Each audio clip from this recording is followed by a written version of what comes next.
मैं हामिला नहीं हो रही थी, इसलिए आज डॉक्टर के पास गई। डॉक्टर ने मेरे शौहर को बाहर बैठने के लिए कहा और अंदर से कमरे को कुंडी लगा दी। फिर लाइट बंद की। मैं माँ नहीं बन पा रही थी। डॉक्टर ने मेरा चेकअप करते करते मैं हॉस्पिटल की मीटिंग एरिया में अपने शौहर के साथ बैठी थी और बेहद परेशान थी। मेरा शौहर मुझे घूर घूर कर देख रहा था। मैंने इस पर एक नज़र डालकर फौरन हटा ली। मुझे वहाँ पर बहुत बेचैनी सी महसूस हो रही थी।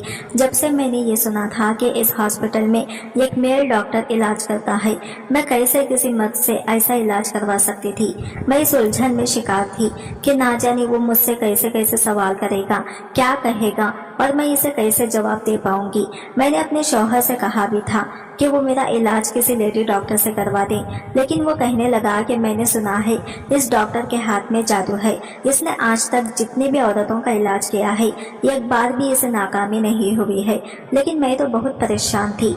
मैं अपनी इसी उलझन में उलझी हुई थी कि तभी नर्स वेटिंग रूम में आई और कहने लगी, मिसेस अकरम कौन है? मेरा शौहर कहने लगा कि ये मेरी बीवी है। मैंने अकरम का हाथ पकड़ लिया, वो भी मेरे साथ खड़ा हो गया। लेकिन नर्स ने कहा कि डॉक्टर सिर्फ पेशेंट को ही चेक करता है, पेशेंट के साथ किसी को भी अंदर जाने की इजाजत नहीं है। ये सुनकर तो मैं और भी ज्यादा नर्वस होने लगी थी। मैं चाहती थी कि अकरम मेरे साथ डॉक्टर के पास जाए। अकरम ने मुझसे अपना हाथ छुड़वाया और मुझे समझाने लगा कि जाओ, डॉक्टर की हर बात को ध्यान से सुनना और इसे सही सही जवाब देना। घबराने की कोई जरूरत नहीं है। लेकिन मैं बहुत परेशान थी। जो बात मैं एक लेडी डॉक्टर से कर सकती थी, किसी भी मेल से नहीं कर सकती थी। मुझे तो ये समझ नहीं आता था कि आखिर गायनाकोलॉजिस्ट के तौर पर किसी मेल का औरतों का इलाज करना कहाँ तक सही है। हालांकि बड़े बड़े शहरों में ये बातें गलत नहीं समझी जाती थी, लेकिन मैं गाँव से थी। लेकिन अब शादी के बाद अकरम के साथ शहर रहने लगी थी, लेकिन मेरा ताल्लुक गाँव से ही था, इसलिए मैं बेहद झिझक रही थी। मैं इस नर्स के साथ डॉक्टर के रूम तक पहुंची। नर्स मुझे डॉक्टर के रूम के अंदर ले गई। सामने डॉक्टर को यह देखकर मैं कुछ हैरान सी हुई थी। इसके बारे में मेरे शौहर ने कहा था कि वो एक बहुत ही बुजुर्ग डॉक्टर है। आज तक इसके हाथ से कोई भी केस खराब नहीं हुआ। मेरे ख्याल से तो डॉक्टर को काफी उम्र दराज होना चाहिए था, लेकिन वो तो नौजवान सा डॉक्टर था, यही कोई अकरम की उम्र का ही था। मुझे देखकर इसने मुझे सामने कुर्सी पर बैठने का इशारा किया। जैसे ही मैं इसके सामने बैठी तो इसने नर्स से कहा कि कमरे से बाहर जाओ, मुझे मरीज को चेक करना है। जैसे ही नर्स कमरे से बाहर जाने लगी तो डॉक्टर कहने लगा कि दरवाजा अच्छे से लॉक कर देना। ये सुनकर मेरा दिल और भी बेचैन हो गया था। नर्स ने मुस्कुराकर दरवाजा लॉक किया और वो कमरे से बाहर चली गई। पहले तो इस डॉक्टर ने मुझे सर से पैर तक बड़े कौवत से देखा। फिर जो सवाल इसने मुझसे किया, मैं तो वो सुनकर ही शर्म से पानी पानी होने लगी थी। डॉक्टर कहने लगा, शादी को कितने साल हो गए हैं? मैंने कहा 4। फिर पूछने लगा, शौहर से ताल्लुक बनाते वक्त खुश होती हो या नहीं? मुझे समझ नहीं आ रहा था कि मैं इस सवाल का क्या जवाब दूं। शर्म की वजह से मेरी नजरें झुक गई थी। डॉक्टर ने अगला सवाल किया, हामिला होने के लिए कब से दवाइयों का इस्तेमाल कर रही हो? मैंने कहा पिछले 2 साल से। तो डॉक्टर ने कहा, क्या इससे पहले तुम कभी उम्मीद से हुई हो? मैंने कहा कि शादी के 1 साल बाद ही मैं उम्मीद से हुई थी, लेकिन मैं इस बच्चे को जन्म नहीं दे पाई थी, क्योंकि वो बच्चा जन्म लेने से पहले ही मैंने जानबूझकर इसे सच छुपाया था। मैं डॉक्टर को नहीं बता सकती थी कि मेरा पहला बच्चा दुनिया में आने से पहले ही कैसे मेरे ही पेट में मार दिया गया था। मेरी बात सुनकर वो कहने लगा, अच्छा ठीक है। फिर थोड़ी देर बाद बोला कि आप सामने बेड पर लेट जाए, मैं आपका चेकअप करना चाहता हूँ। ये सुनकर तो मेरे होश उड़ गए थे। मैंने कहा कि मैं यूँ आपसे चेकअप नहीं करवा सकती। मेरी बात सुनकर कुछ देर तो वो मुझे देखता रहा और फिर मुस्कुराने लगा और कहने लगा, क्यों, क्या हुआ? आप नहीं जानती थी कि आप एक मेल डॉक्टर से अपना इलाज करवाने आई हैं? मुझे लगा जैसे इसके लफ्जों में तनस था। मैंने कहा कि आपको यहाँ पर एक लेडी डॉक्टर को भी रखना चाहिए था। वो कहने लगा कि अब आप मुझे सिखाएंगी कि मैंने अपने मरीज को कैसे देखना है और कैसे नहीं, और मुझे क्या करना चाहिए और क्या नहीं। वो कहने लगा, यहाँ आने वाली हर औरत का मैं ही चेकअप करता हूँ। इनमें से तो कभी किसी को कोई एतराज नहीं हुआ। अगर आपको इतना ही एतराज था तो आपको यहाँ आना ही नहीं चाहिए था। आप बेकार में मेरा टाइम खराब कर रही हैं। ये कहते ही डॉक्टर ने सामने रखी टेबल पर बेल बजाई और वह नर्स कमरे के अंदर आ गई थी। शायद दरवाजे की चाबी बाहर ही लगी हुई थी, जिससे इसने लॉक खोला। डॉक्टर ने नर्स से कहा कि इनके शौहर को अंदर बुलाएं। कुछ देर बाद ही अकरम नर्स के साथ अंदर आया। डॉक्टर ने इसे भी सामने कुर्सी पर बैठने का इशारा कर दिया। डॉक्टर ने कहा कि आपकी बीवी मेरे साथ बिल्कुल भी ताउन करने को तैयार नहीं है। ये कह रही है कि मुझे यहाँ पर एक लेडी डॉक्टर रखनी चाहिए थी। देखिए, अगर आपने मुझसे इलाज नहीं करवाना था तो मेरा टाइम जाया करने की क्या जरूरत थी। ये सुनकर अकरम ने मुझे गुस्सैली नजरों से देखा था। डॉक्टर कहने लगा कि आप इनको साथ वापस ले जा सकते हैं। पहले आप अपनी बीवी का मन बनाइए कि इसे अपना इलाज मुझसे करवाना है या नहीं। जब ये दिल से राजी हो जाए तो फिर आप लेकर आ सकते हैं। ये सुनकर अकरम ने मुझे गुस्से से उठने का इशारा किया। मैं खामोशी से नजरें झुकाए कमरे से बाहर निकल आई। वापसी के पूरे रास्ते ड्राइव करते हुए अकरम मुझे यही बातें सुनाता रहा कि पिछले 4 सालों से मैं तुम्हारा बहुत इलाज करवा चुका हूँ, लेकिन तुम हामिला नहीं हो पा रही हो और हर जगह से मुझे मायूसी हुई है। इस डॉक्टर की गारंटी है कि इसके इलाज से औलाद गारंटी से होती है और केस कभी भी खराब नहीं होता। इसीलिए मैं तुम्हें यहाँ लेकर आया था, लेकिन तुम्हारे तो नखरे शुरू हो गए हैं। आखिर चाहते क्या हो तुम? देखो, अगर तुम्हारी यही हरकतें रही तो मैं तुम्हें ज्यादा दिन बर्दाश्त नहीं करूंगा। मैं तुम्हें अपनी जिंदगी से निकाल दूंगा। मुझे हर सूरत में अपने खानदान के लिए वारिस चाहिए और तुम जानती हो कि मुझे एक बच्चे की सख्त जरूरत है। मुझे इसी साल अपने खुद की औलाद चाहिए। अकरम के मुंह से ये बातें सुनकर मैंने तड़प कर अकरम की तरफ देखा। मैंने कहा, अकरम, शादी के कुछ ही महीने बाद में उम्मीद से हो गई थी। इस वक्त आपने मेरे साथ वो जुल्म क्यों किया? आपने क्यों मेरा हमल जाया करवाया? सारी खराबी इसी वजह से हुई है। अगर मैं बच्चे को जन्म नहीं दे पा रही तो इसमें आपकी गलती है, मेरी नहीं। और अब आप चाहते हैं कि मेरा इलाज एक मेल डॉक्टर करें। मैं तो आज गुस्से से जैसे फट पड़ी थी। मैंने अकरम से साफ कह दिया था कि मुझे ऐसा इलाज किसी भी मेल डॉक्टर से नहीं करवाना। मेरी बात सुनकर अकरम ने कार की स्पीड बहुत ही ज्यादा बढ़ा दी। मेरा दिल पहले से ही डरा हुआ था। मैं जानती थी कि वो गुस्से में ऐसा कर रहा है, इसलिए मैं खामोश हो गई और खिड़की से बाहर देखने लगी। मुझे डर भी लग रहा था क्योंकि वो बहुत तेज गाड़ी चला रहा था, लेकिन अगर मैं इसे कहती कि मैं डर रही हूँ तो वो गाड़ी की स्पीड स्लो कर ले तो वो और भी ज्यादा बढ़ा देता।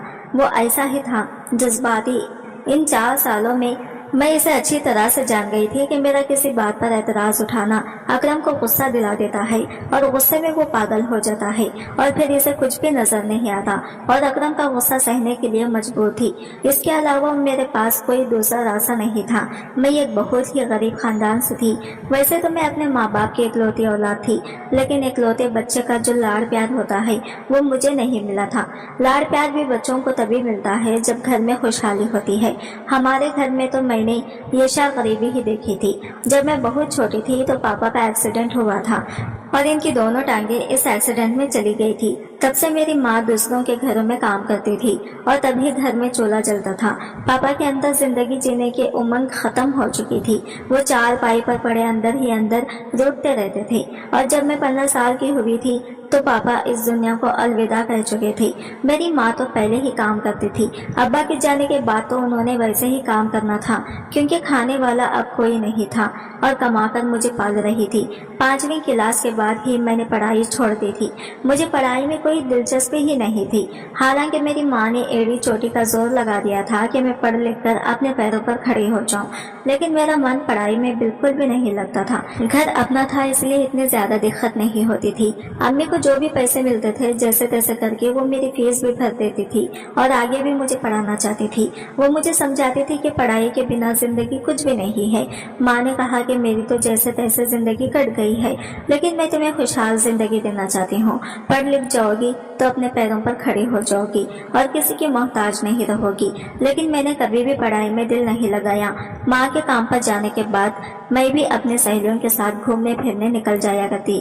अब माँ ने मुझे पढ़ाई के लिए परेशान करना बंद कर दिया क्योंकि वो भी समझ चुकी थी कि अब मैं पढ़ाई नहीं करूंगी। अब जिंदगी यूं ही गुजरने लगी और मैं ही साल की हो चुकी थी।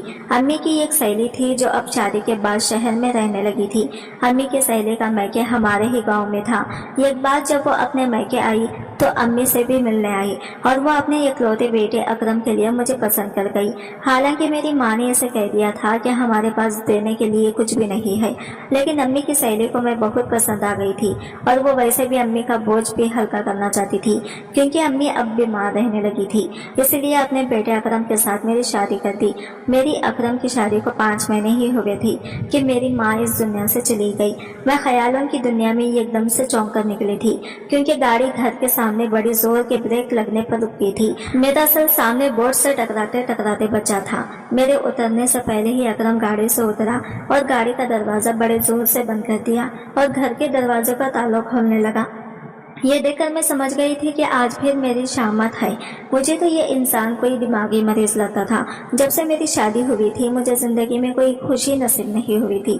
मुझे ये बात समझ ही नहीं आती कि कब कोई बात इस इंसान के मिजाज के खिलाफ हो जाएगी और ये मेरी जिंदगी को जहन्नम बना के रख देगा। जैसे ही मैं घर के अंदर दाखिल हुई इसने मुझे बाजू से दबोच कर पकड़ा और घसीटने के अंदाज से कमरे में ले गया। मुझे बेड पर लाकर गिरा और कहने लगा, बहुत ज्यादा जबान चलानी आ गई है तुम्हें। मेरे सामने तुम जानती हो कि मुझे बहस पसंद नहीं है। ये बात तुम अच्छी तरह जानती हो, फिर भी आज माफ कर रहा हूँ। आगे से मेरे सामने तमीज के साथ पेश आना।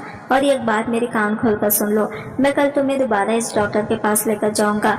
अंदर तुम खामोशी से इससे चेकअप करवाओगी। जिस कदर गुस्से से अकरम मुझसे कह रहा था, मैं जानती थी कि अगर मैं इसके बात से इनकार किया तो वो मुझे मुंह पर थप्पड़ की बारिश कर देगा। वो ऐसा ही था, जिद्दी, जुनून, गुस्से में इसे कुछ भी दिखाई नहीं देता था। इसलिए मैंने भी अपनी जबान बंद रखी और कुछ भी नहीं कहा। अगले दिन वो मुझे इसी डॉक्टर के पास दोबारा ले गया। जब मैं इस डॉक्टर के कमरे में गई तो वो मुझे देखकर तंजिया मुस्कुराने लगा था। फिर कहने लगा, बेड पर लेट जाओ। मैं इस बार खामोशी से लेट गई। इसके बाद जब इसने कमरे की लाइट बंद की तो मेरे होश उड़ गई थी। मैं सोचने लगी कि ये कौन सा चेकअप था जो ये लाइट बंद करके मेरे साथ करना चाह रहा था।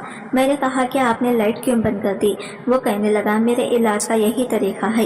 यह कहकर डॉक्टर मेरे पास आ गया। इस कमरे में हल्की हल्की सी रोशनी थी, वो भी शायद खिड़की से आ रही थी।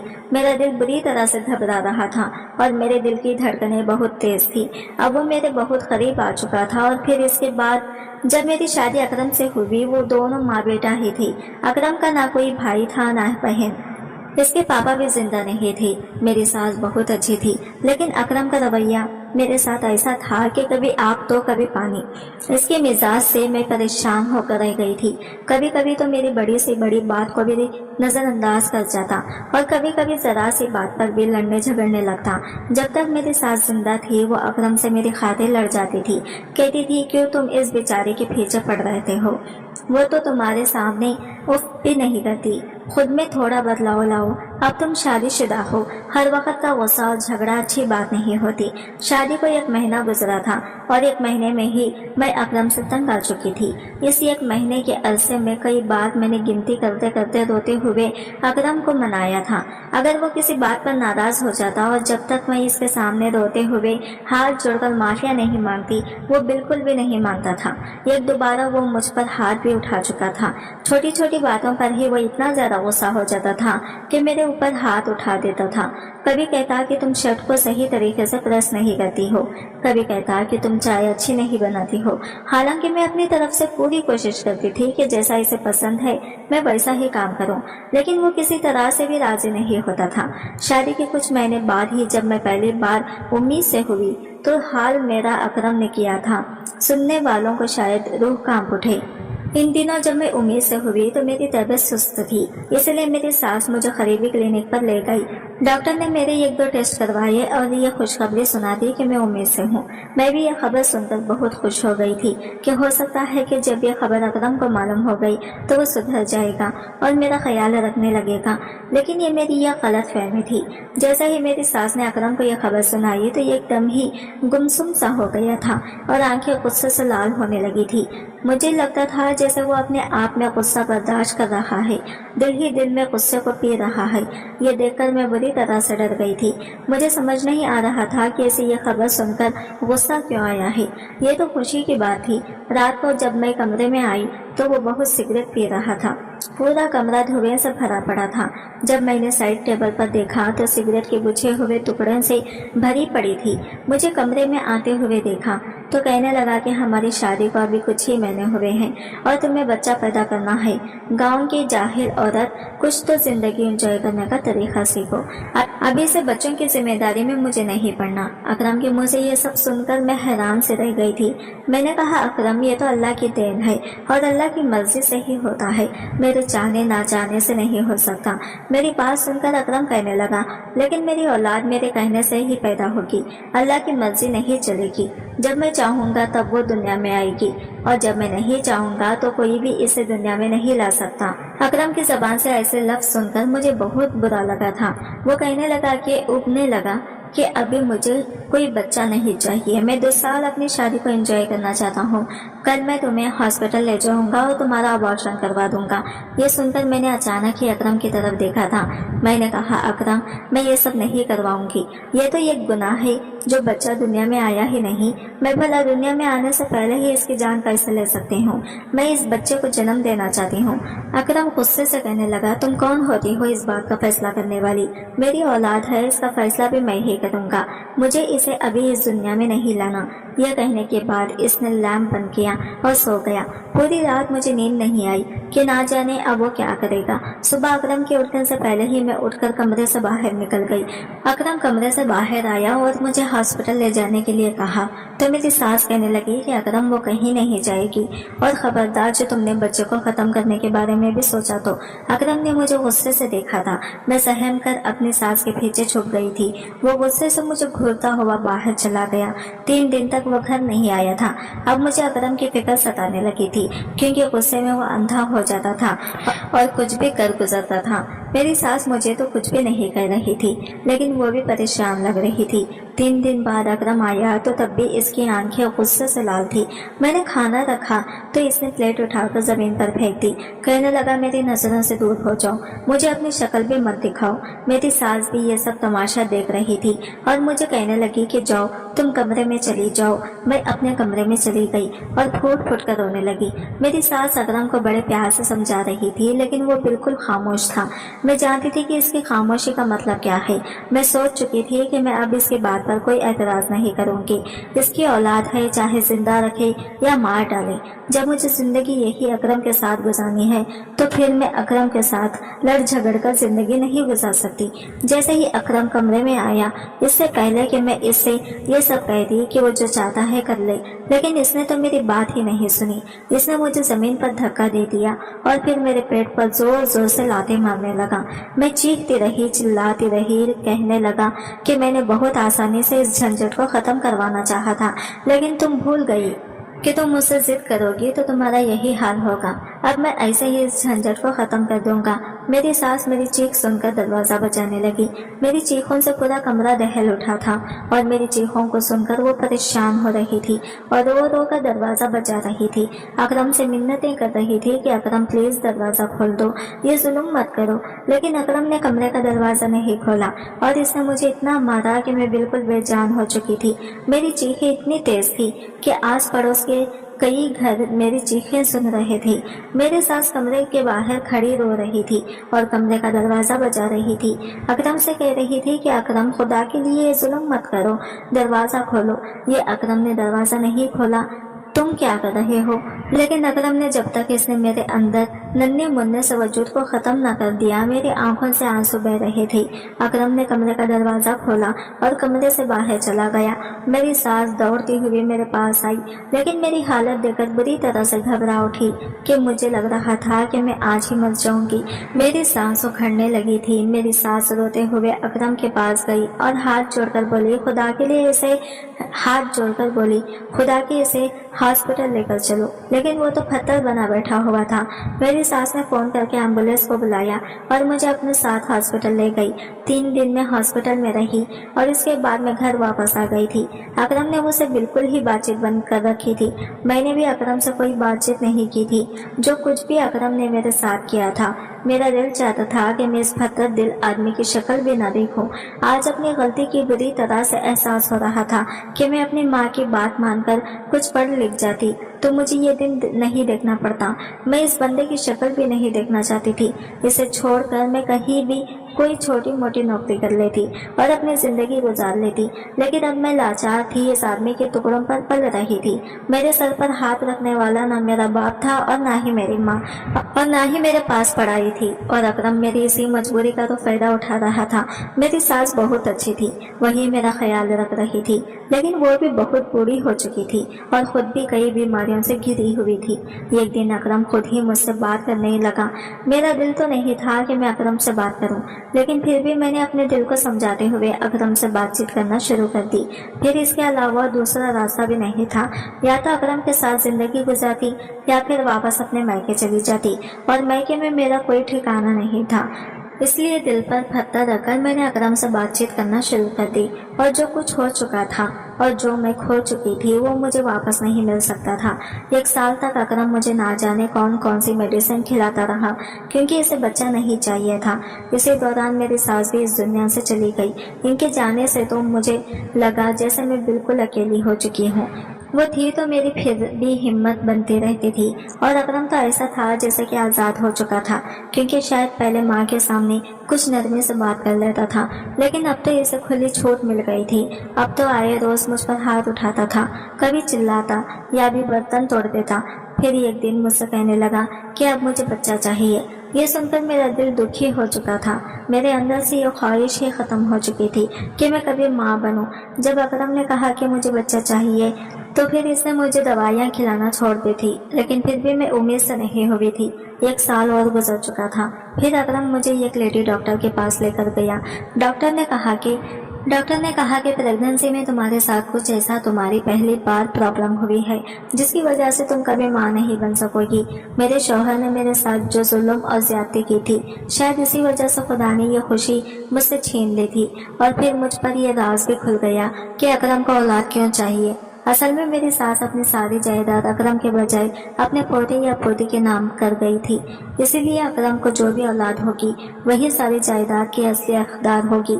जब तक अकरम की कोई औलाद नहीं हो जाती, जब तक सारी जायदाद सरकार के कब्जे में रहती और अकरम को सिर्फ लिमिटेड खर्च दिया जाता। ये बात भी गुस्से में एक दिन अकरम ने मुझसे लड़ते लड़ते कह दी थी, और मैं समझ गई थी कि इसे औलाद से कोई दिलचस्पी नहीं है, इसे तो सिर्फ जायदाद चाहिए थी जो इसकी माँ ने अकरम के आने वाली औलाद के नाम की थी।